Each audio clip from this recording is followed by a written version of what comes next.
When you stop forcing life, everything changes. Carl Jung. Human beings have a quiet fear that they rarely admit. Not the fear of failure, but the fear of not being in control. Because somewhere, deep inside, we've been taught something very simple. If you don't take control of your life will fall apart. So we push. We push relationships to work. We push ourselves to stay motivated. We push decisions, outcomes, timelines. And for a while, it feels right. It feels responsible. It feels strong. But then something strange begins to happen. The harder you push, the heavier everything becomes. Conversations feel forced. Work feels draining. Even simple decisions start to feel exhausting. And instead of moving forward, you feel like you're dragging your life behind you, like something is resisting you. Carl Jung once suggested something uncomfortable. What we call control is often just the ego trying to avoid uncertainty. And the ego hates uncertainty. Because uncertainty means you don't know what's coming. You don't know if you're safe. You don't know who you are without control. So it does the only thing it knows. It forces. But here's the paradox. The more you try to control everything, the more disconnected you become from the part of you that actually knows where your life should go. Because beneath the ego, there is something quieter, something slower, something that does not shout. Your deeper self. And this is where most people make their biggest mistake. They don't lose their path because they're lazy. They lose it because they never stop moving long enough to hear it. Part 1. The addiction to action. There's a belief almost everyone carries. If I feel uncomfortable, I need to do something. Not understand it, not sit with it, not question it. Fix it immediately. So when a relationship feels off, you text more, explain more, try harder. When life feels uncertain, you create plans, goals, strategies. When you feel empty, you fill your time, constantly. But what if that constant action is not strength? What if it's avoidance? Jung once said something that sounds simple, but cuts deep. People will do anything, no matter how absurd, to avoid facing their own soul. Read that again. Anything.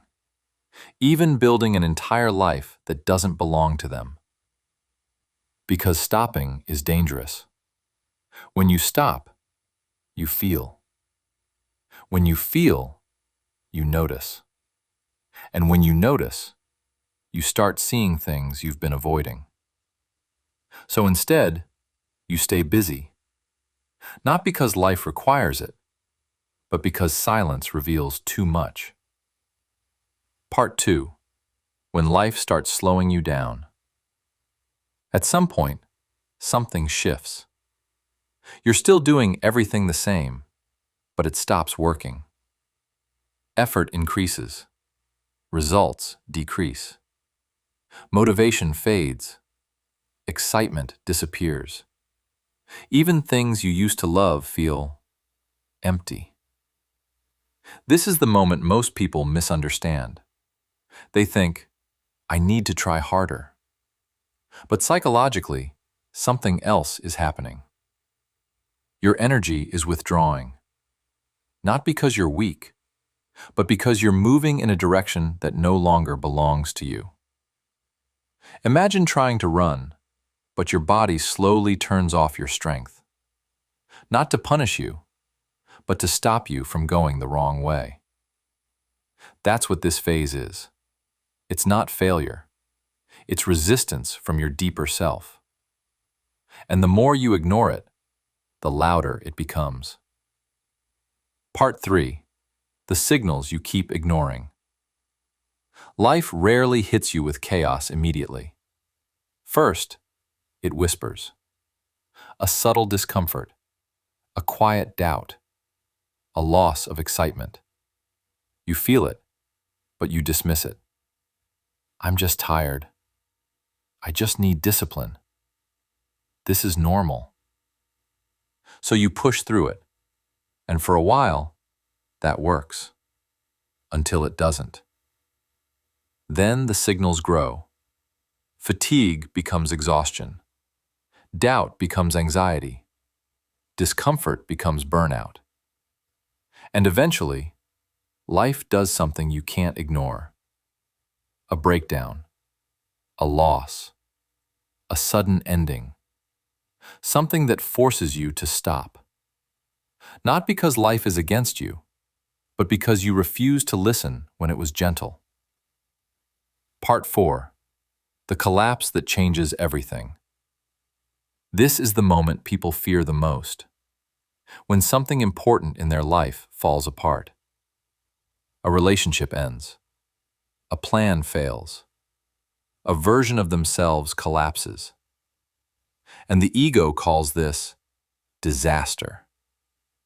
But from a deeper psychological perspective, this is transformation. Because you cannot build a true life on a false foundation. At some point, the structure has to break. Not to destroy you, but to remove what was never real. This is why some endings feel strangely necessary, even if they hurt, even if they confuse you, because something inside you knows this was not your path. After the collapse, something subtle happens. Not immediately, not dramatically, but quietly. You stop forcing. Not because you've mastered life, but because you're too tired to keep pretending. And in that space, something new appears. Clarity. Not loud, not obvious, but different. You begin to notice things you ignored before. What drains you, what excites you, what feels real, and what feels forced. And slowly, your life begins to move again. But this time, differently. Part 6. The truth most people miss. People think the goal is to control life perfectly.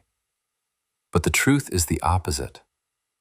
The more aligned you are, the less force you need. When you're on the right path, energy flows, decisions feel clearer, even challenges feel meaningful. Not easy, but right. And the clearest sign of this is not success. It's peace. A quiet sense that I don't need to fight everything anymore. Final thought. At some point, everyone reaches a moment where forcing no longer works. And in that moment, you have a choice. Push harder or finally listen. Because maybe your life was never meant to be controlled.